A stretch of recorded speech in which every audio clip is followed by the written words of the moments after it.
Good evening, everybody.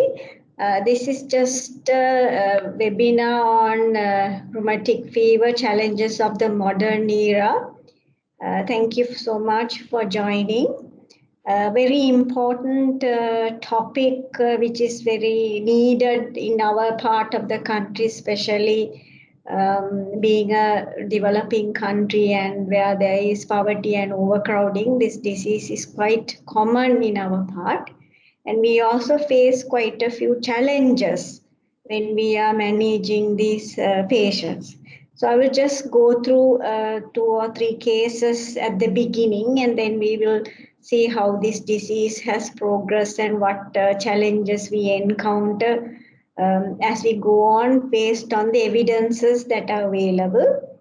And then we will have at the end a question and answer session where you can ask questions and I will try to answer most of them. So moving on to the first case. So this is a 11-year-old boy admitted with knee swelling and pain of 6 days duration. There was a prominent ejection systolic murmur in the mitral area. ESR was high and white count was high with ASOT of 1200. So there was a lot of criteria to start aspirin, and we did start aspirin. He responded very well. And while on a tail off regime, he was discharged, and at home he developed quite a lot of intolerance to aspirin, and he discontinued the aspirin without medical advice and became breathless and tachycardia. And then you could see that he developed a massive pericardial effusion.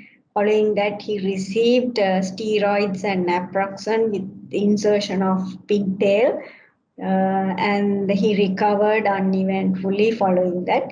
So this case was a challenge because he had intolerance to aspirin, and because of that, there was a recurrence of the disease. If you look at this case, this is a 14-year-old girl admitted with migratory polyarthritis. Inflammatory markers were high. She was also having the criteria to start aspirin. She was started on a high dose aspirin. While on the aspirin, she developed confusion and disorientation. She started hyperventilating. So there was, we had a dilemma of whether she was developing the pediatric autoimmune neuropsychiatric disorder or being a 14-year-old not going to school, needing quite a lot of bed rest, was heading towards depression, or whether the aspirin was causing a hepatic encephalopathy. And we did the liver functions were deranged, and we had to discontinue the aspirin and start her on naproxen. So again, you can see the challenge of having the side effect of aspirin and the diagnostic confusion we had at the beginning itself. So when you look at case number 3, this is a 3-year-old boy admitted with right knee ankle joint pain and swelling one joint. No other features of rheumatic fever. ASOT was 800, ESR was 67. Are you going to treat this child as rheumatic fever, or are you going to manage this as post-streptococcal reactive arthritis?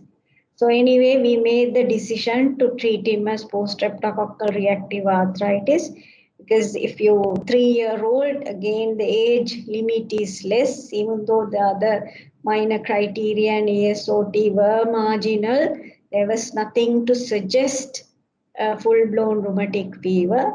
So by deciding like not to treat him as rheumatic fever, was it safe, or are we correct in the management? So these are some of the problems that we encounter on a day-to-day basis when we are managing these patients. With this little introduction, I will go on and talk a few things about rheumatic fever in the modern era. So epidemiologically, you can see the annual incidence varies from 0.5 per 100,000 in highly developed countries, in more than 100 per 100,000 in poor countries. So it is a disease of the poor countries. Approximately 500,000 new cases are detected every year, and almost 230,000 deaths occur annually due to these heart diseases as well. So chronic rheumatic heart disease remains an enormous health problem, especially in poor countries. Nowadays, we see quite a lot of decrease in morbidity because of the improvement in economic conditions, hygienic practices, and access to medical care and antibiotic therapy has reduced the morbidity. But still, there is a lot of awareness that is created and increased due to the low threshold to do echocardiographic screening, which I would discuss in detail in my next few slides. So you can see the word prevalence of rheumatic fever, where there is low risk to moderate to high risk. The red areas are low risk areas, and you can see the purple is moderate to high risk. When do you classify this? Is when there is a low risk population, especially when which cases rheumatic fever occur in less than 2 per 100,000 in school age children, or rheumatic heart disease, if it is diagnosed in less than 1 in 1,000 patients at any age per year, then they are considered as low risk population. So Sri Lanka is not belonging to that side. We are in the high or moderate risk country. So anyway, that is why we need to know about this disease. And based on this low risk and moderate to high risk only, the diagnosis criteria is also varying nowadays. So determinants of the disease burden or the risk factors to develop this disease is based environmental factors and the health system related. So environment is usually poverty, undernutrition, overcrowding, poor housing, war situation, displacement. All these things come under the environment or socioeconomic factors. Health system related are also shortage of resources, inadequate expertise. Cardiologists are still a scarcity in most part of these countries, and low levels of awareness in the community is also a risk factor for this disease. If you look at this schematic diagram, you can see the environmental factors, especially overcrowding, social instability, war, displacement is there, and there is a susceptible host. This susceptible host is usually a 5 to 15-year-old. And if you look at this, acute rheumatic fever is common in males, whereas acute rheumatic heart disease is common in females. And if you're pregnant, pregnancy is another risk factor. Sometimes these heart diseases are not detected in the childhood, but only first time detected during pregnancy. So there again, the pregnancy is also a susceptible host in this condition. If you look at the host again, then there is some, nowadays they talk a lot about the genetics of this. So most of these diseases, even though they are susceptibilities, they are due to poverty, environment, and the age-related factor, genetics also plays a significant part. So polymorphism in several genes coding the immune-related proteins have been associated with acute rheumatic fever and rheumatic heart disease. The inheritance pattern, whether it is autosomal dominant or recessive, is still unknown, but definitely there is a genetic predisposition for this susceptible host.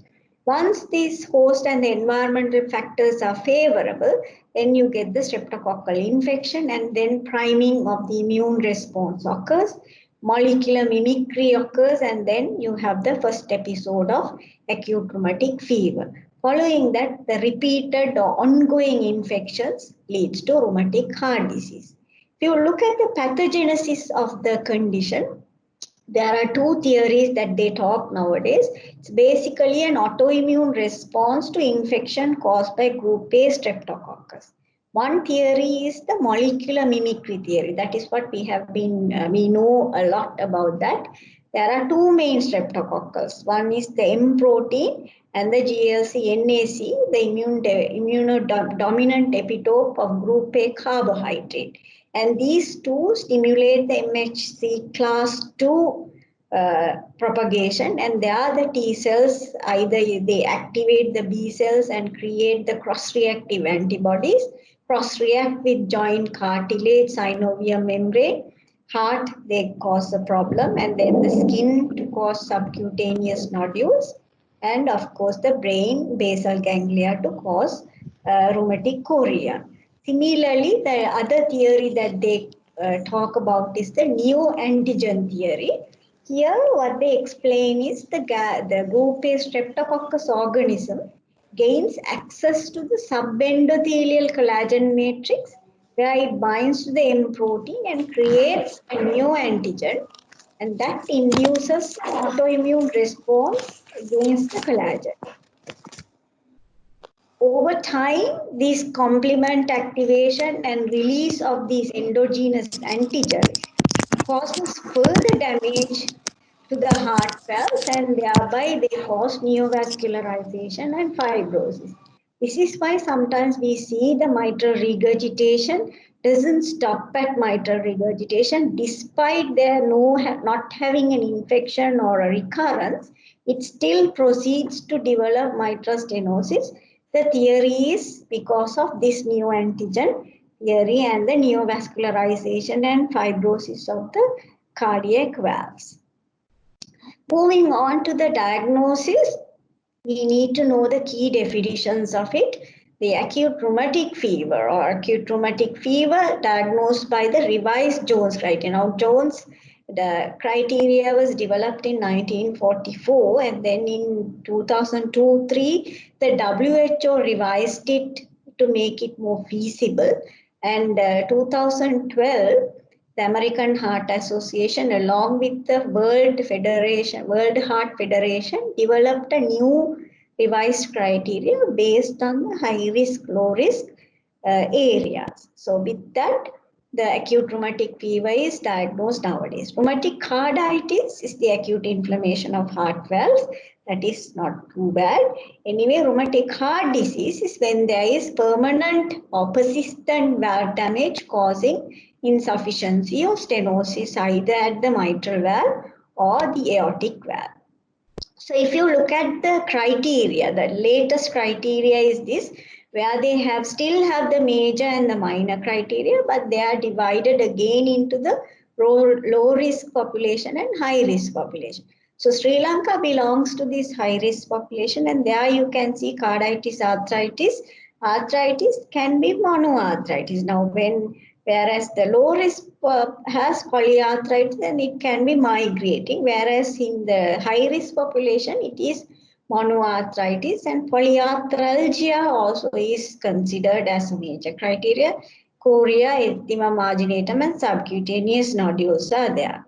Minor criteria, again, you can see it's quite a lot modifications when compared to the previous Jones criteria. Monoarthralgia, hyperpyrexia, ESR, high inflammatory markers, prolonged PR, especially taking into consideration of age and the carditis. The absence of that only you will consider the prolonged PR. So with that, you will make the diagnosis of rheumatic fever.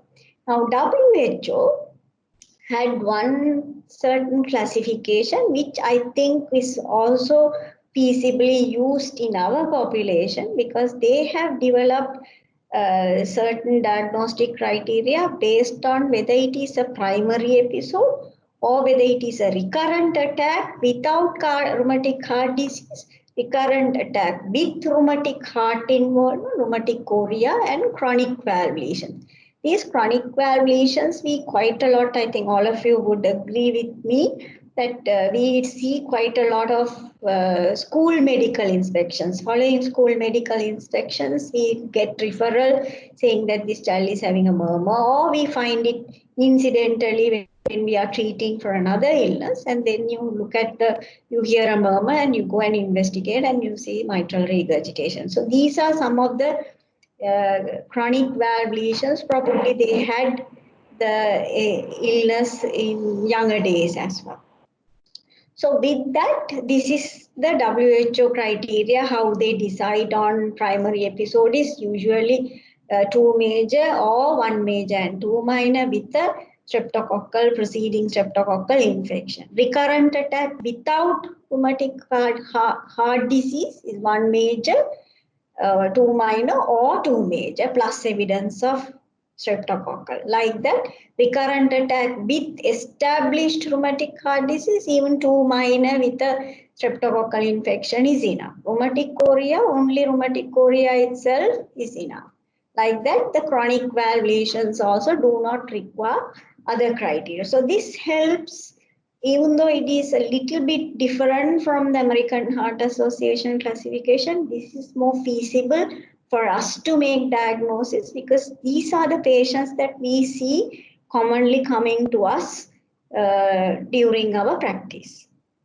So this is the symptomatic patients that we see. The symptomatic rheumatic heart disease is actually the tip of the iceberg, where they have the murmur or where there is some symptoms.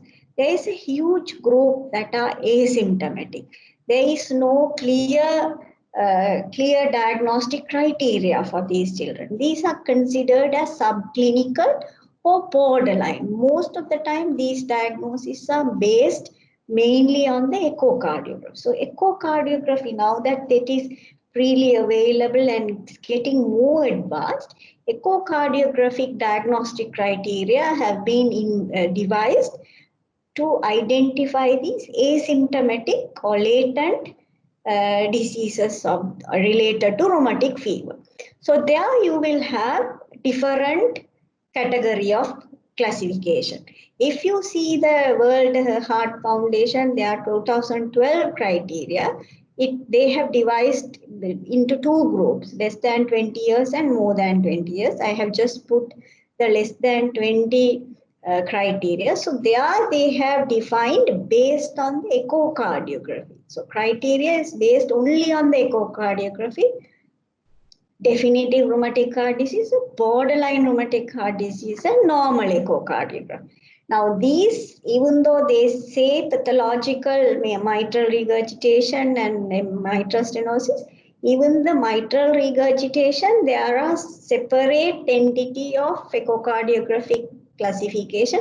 I think that is beyond a general pediatric point of view. It is actually the cardiologist will give you the diagnosis. So as long as you know that there is an echocardiographic classification of definitive and borderline rheumatic heart disease or latent rheumatic heart disease, the cardiologist will give you the diagnosis based on the echocardiographic finding. Now, what to do for this group of patients, I'll come to that towards the end of my talk. So as long as you understand this is another set of criteria that we have based on the echocardiography. So if you look at the carditis again, it occurs in more than 50% of the rheumatic fever. It can be varied from mild to severe. It can be isolated to one layer of the heart, or it can involve all three layers of the heart. If it is pericarditis, you can see friction rub and pericardial effusion like what we had in the first case.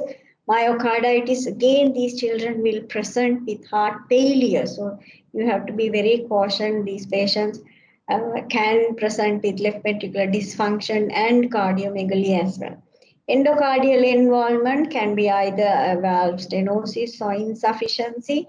Then you can see they can have a changing nature of murmur, and other valvular murmurs are also seen in carditis. Similarly, arthritis, it is usually, earlier we said it is a more migrating polyarthritis, but now with the high-risk population, it can be monoarthritis. Even if it occurs as polyarthritis, you will see them, it may not migrate, it will be simultaneously occurring. It can coexist with carditis, but not with chorea.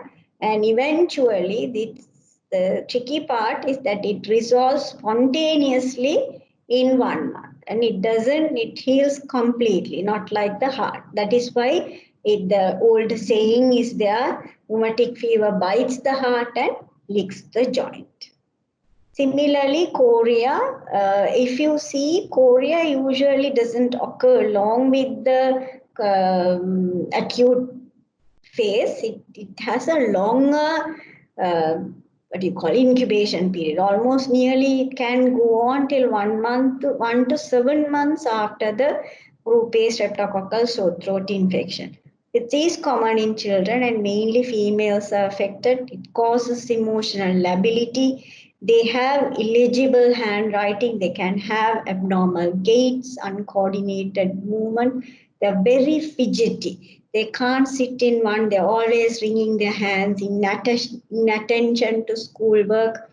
They start dropping things. They have a lot of uncoordinated movements. When you examine them, they have this milkmaid sign. They also have the jack in the box. They have a jerky speech, spoon hand, flexion of the wrist and hyperextension of the metacarpophalangeal joints, pronator sign or the Senvitus dance. So these are some of the features that you would see with chorea. And the interesting thing is this disappears with sleep and reduces with rest and sedation. So with that, the skin lesions, mainly the subcutaneous nodules and the erythema marginatum are rare manifestations, but still you may be seeing these lesions in your clinical practice.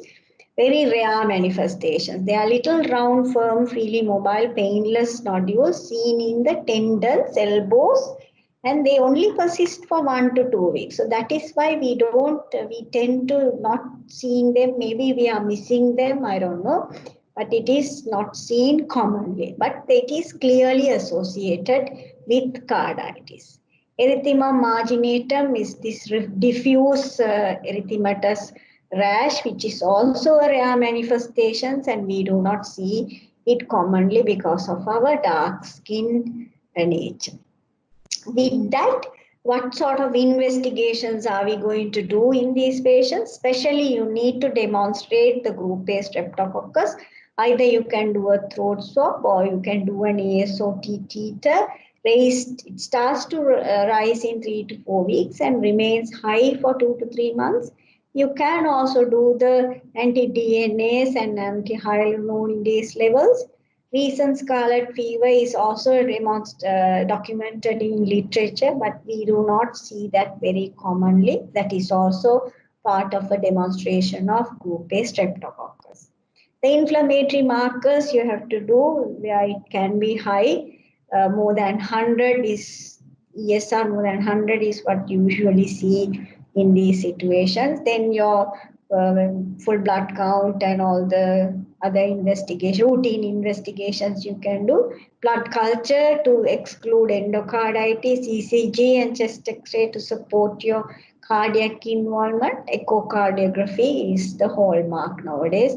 We also use that, as I said earlier, to identify the subclinical manifestations.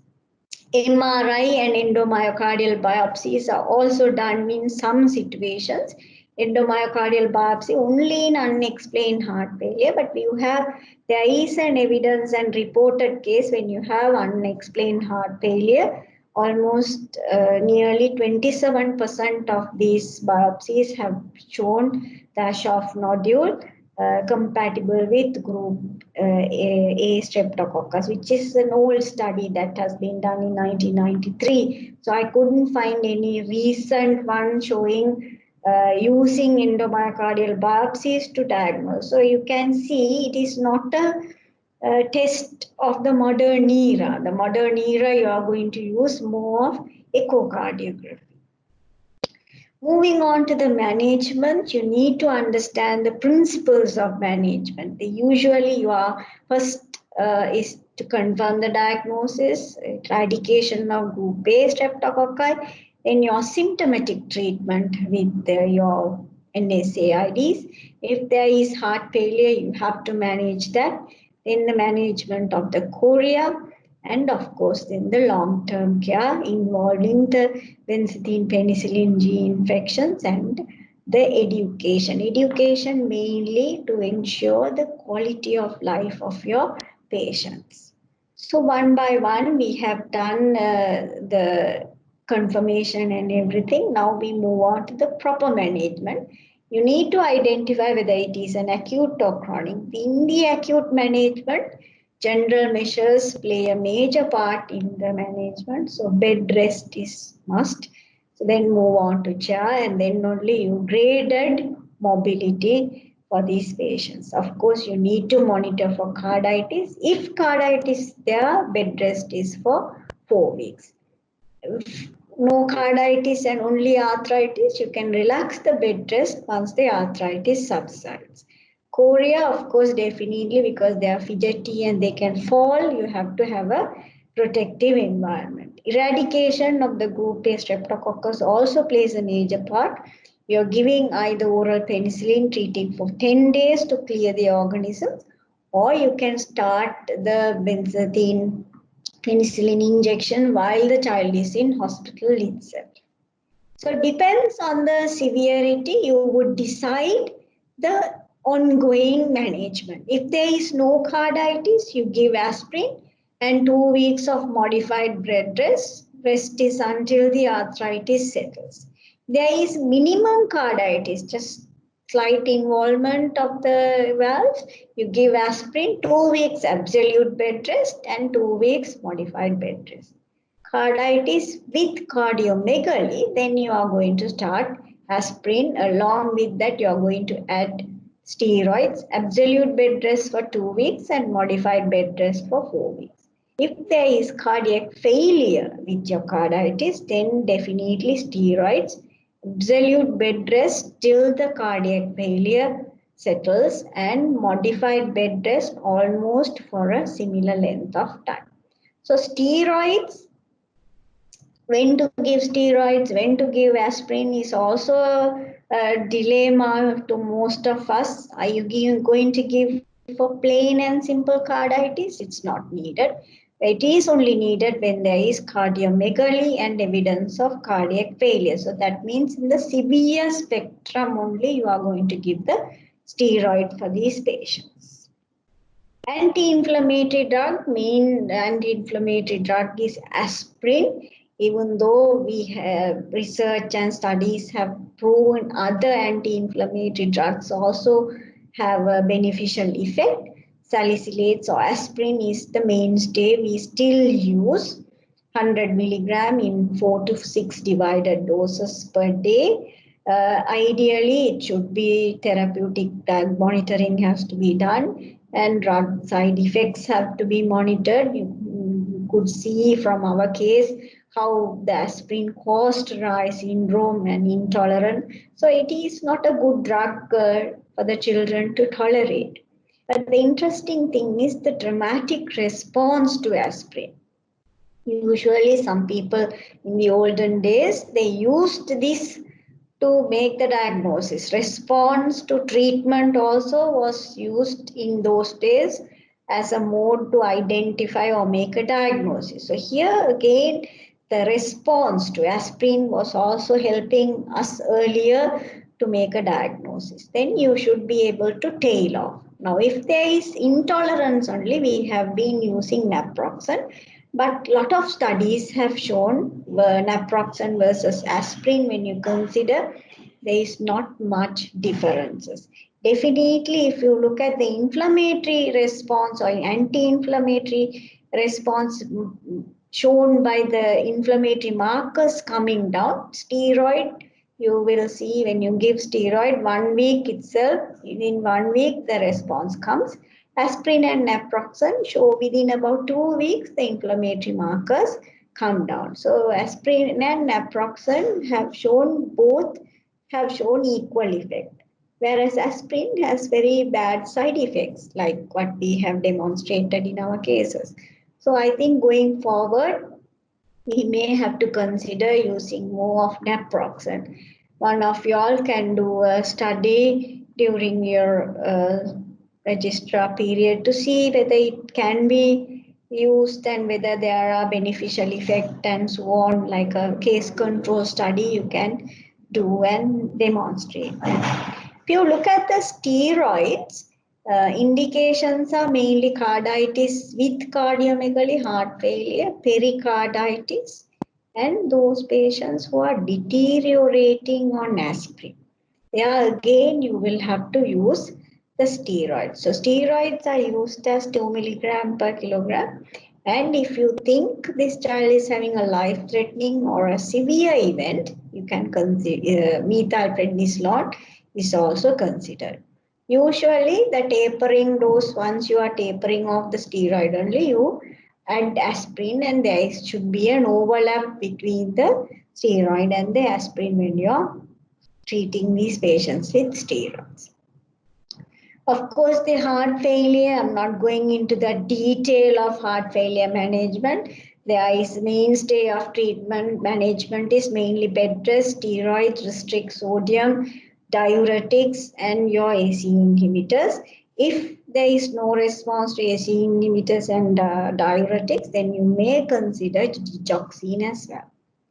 Management of chorea, when we were registrars, we used to use quite a lot of haloperidol and chlorpromazine, but now it is proven valproic acid and carbamazepine are much more beneficial in chorea. And if they do not respond to these drugs only, you will go on to using the other antipsychotic drugs. People have tried immune modulators, like in severe cases where the chorea is uncontrolled. They have tried steroids, IVIG, and plasmapheresis, but it is not really shown any proven benefit. But in certain cases, they have shown some benefit. So they have also put a flow chart. For this, you need to look at the symptoms. If they are mild and no functional impairment, there is no need to treat. If they are moderate to severe, you can start them on valproate or carbamazepine. If it is severe, yes, you have to go for steroids. If there is improvement, you can tail off or you can either move from one arm to the other. And if they do not respond only, you go for antipsychotic treatment. So these are available in the net. You can download and have a look at how the flow chart goes to manage the chorea related to rheumatic fever. So ongoing management is mainly to prevent recurrences. As you know, benzathine penicillin, depending on whether they have carditis or not. There's carditis 3 weekly, no carditis 4 weekly. Some countries use this prophylaxis in a different manner based on the frequency of their cohorts, the severity of the attack, and the presence or severity of the rheumatic heart disease. But in our setup, we need to give benzathine penicillin irrespective of what our country's situation is. So other special consideration, as I said earlier, pregnancy is a entirely different situation, not in the scope of this talk today. Anticoagulation, especially when there is mitral stenosis, atrial fibrillation, and complications of that, you may consider anticoagulation treatment. Then you have to manage infective endocarditis, have a low threshold of thinking of this condition, and then cardiac surgery. A little few words about the cardiac surgeries. The acute rheumatic fever settles only, you have to consider the surgery. Surgery is decided based on the echocardiographic finding. Now, we can't decide that. The cardiologist only can decide. I have put certain indications, but that is only a few indications. But there are more indications rather than these ones mentioned here. But interesting thing is, if you look at the graph shown on your right hand side, the blue and the red curve depicted by mitral valve repair and replacement. You can see they are coming down. The incidence of these cardiac open repairs are lesser, and percutaneous mitral valve commissurotomy is getting a predominance. So there is a good lot of good things are happening in relation to the surgical aspect of this disease. Moving on to the control and prevention. Now, if you look at the evaluation of the rheumatic heart disease uh, control and framework, there are three things that we need to consider: the research, advocacy, and implementation. You will be one day pediatricians, I think you have to take up this disease, and advocacy is one important thing. How do you implement this and the research to help you in these three aspects: prevention, advanced care, and developing health policies. Prevention, especially in primordial, primary, and secondary prevention. Advanced care, especially based on the echocardiographic finding, and also when you have rheumatic heart valve, how access to medical care, high quality surgical access, all these things are considered as advanced care. So this is a whole package where you have to consider all these things when you are looking at the rheumatic heart disease control, and how do you want to achieve a zero or completely eradicate this disease from our country. And this is another diagram showing you from where maternal, from the conception to becoming a mother again, you have to go through that cycle, and each cycle you will be having different control and prevention pathways that you have to adopt. Especially, how do you prevent sore throat? If you get a sore throat, how do you prevent the rheumatic heart problem? And if you get the heart, how do you prevent the chronic heart disease? If you get the chronic heart disease, how do you replace? How do you manage that? How do you prevent the non-communicable disease or the mortality related to this condition? So this is like a cycle where you have to consider throughout your life cycle as well. So looking at the prevention part again, if you look at the Sustainable Development Goal 3, the main thing is to ensure healthy lives and promote well-being for all ages. And then the main thing is to reduce the non-communicable disease by 1/3 by 2030. This graph shows the on your x-axis, on your y-axis, the SDG 3 target, and on the x-axis, the WHO, the World Heart Federation target. There, they say by 2025, we have to reduce the rheumatic heart disease incidence by 25%. So you can see this is the good box. Now, China, Rwanda, Namibia are in the good box. This is the bad box where everybody is not performing, underperforming in both tasks. And some of them are performing better in SDG, some of them are performing better in the WHF target. Sri Lanka is not mentioned here, but I think India is somewhere there in the middle. So I suppose Sri Lanka is also in the middle somewhere. So you can see we have a lot to do if we are to achieve these targets by 2030. We have enough time, but are we going to achieve this?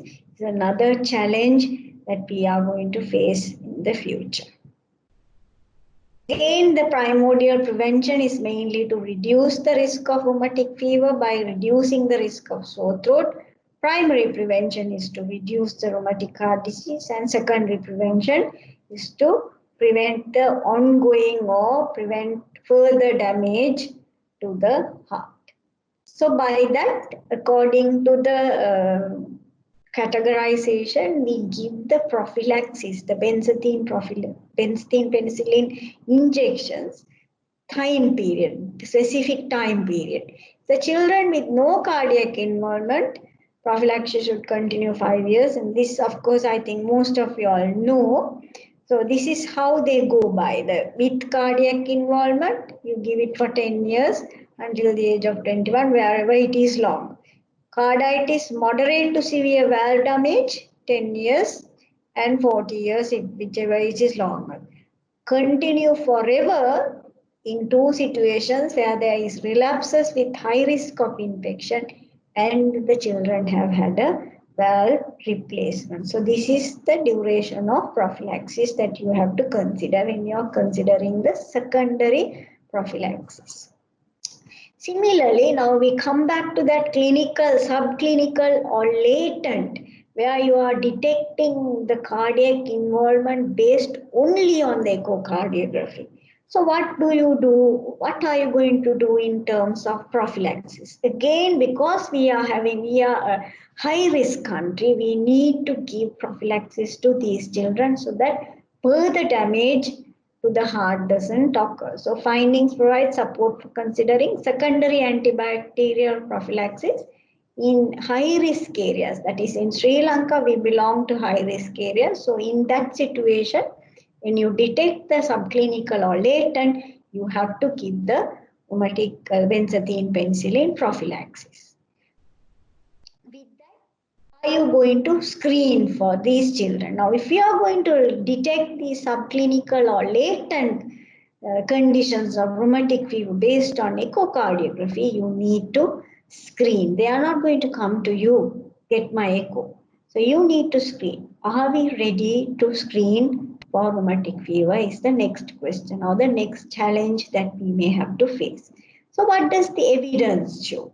Echocardiography screening to determine the progression, systematic review and meta-analysis has shown that definitely it will help, especially to identify the rate of progression and logistical challenge of screening and delivering penicillin prophylaxis. So if you do it, if you screen and detect, there will be a problem, and how often are you going to screen them? How are you going to deliver the penicillin prophylaxis? Are you going to bring them to the hospital? Because you have to do that under controlled environment, because this is going to be an allergic causing drug that you are going to give. So all these things have to be considered. So in our setup, we have to think. So patient acceptability, nothing, no illness whatsoever. Just as a screening, you detect some lesion in the heart and then you bring those patients. Will they accept these prophylactic? How often are we going to repeat these tests? Is the healthcare service providing, is it adequate for us? It will be definitely an extra clinical work for us. Cost, and then it depends on the country to country. So I don't think we are ready at the moment to screen these children, but definitely for the future, we should be thinking that day as well. That coming towards the end, the outcome of this. So outcome of the disease is mainly resolution. You don't have to worry too much.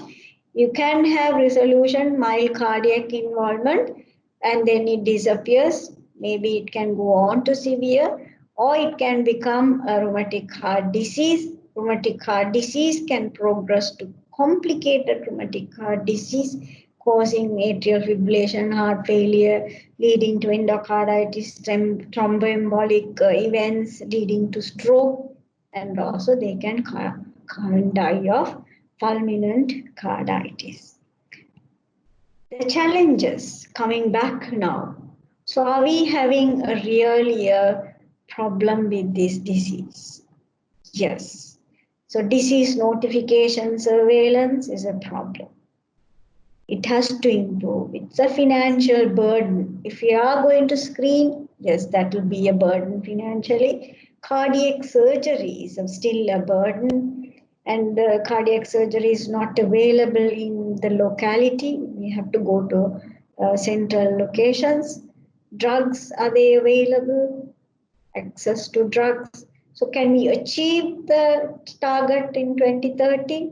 Are we doing the research, advocacy, and implementation adequately?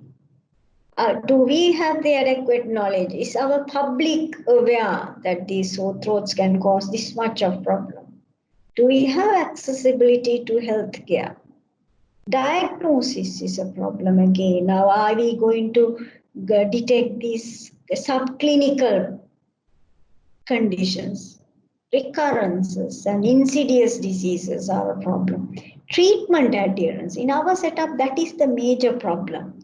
The children and the parents do not adhere to the treatment that we are trying. They miss. With the recent pandemic situation, there is a lot of problem with the treatment adherence. Then they end up having chronic heart and having chronic valve problems, valve replacement. Are we ready to initiate primordial and primary prevention, which is the very best thing? But in Sri Lankan setup, are we ready to do that? Then the health related quality of life. The quality of life of these patients is a questionable. If you look at them, the quality of life, it has shown that parents with children with heart disease have significantly told that quality health related quality of life is reduction in general health. They have reduction in physical functioning and they have also role limitations, especially physical, emotional and social problems. So there is a lot of problem, especially in the health related quality of life of these children. So by that, the future, what do we have? So we can develop a gas vaccine and we have to reformulate the drug. Benzathine penicillin is a very painful drug and it lasts only for 3 weeks. So then you may have to invent a drug base that lasts longer. Rapid antigen detection tests, research on genetics, whether there is a genetic basis of these things. Handheld echocardiography and point of care INR testing also have to be need a lot of financial support and allocations and so on. And then the valve replacement, are we doing the correct valve or whether there are any cheap variations of these valves or much compatible easy surgical procedures that we can do. So these are some of the future implications which we may have to consider, and with that let me finish off with the eternal vigilance, the price of freedom from rheumatic fever. In that quote, let me thank you all for the patient listening, and it is time for questions.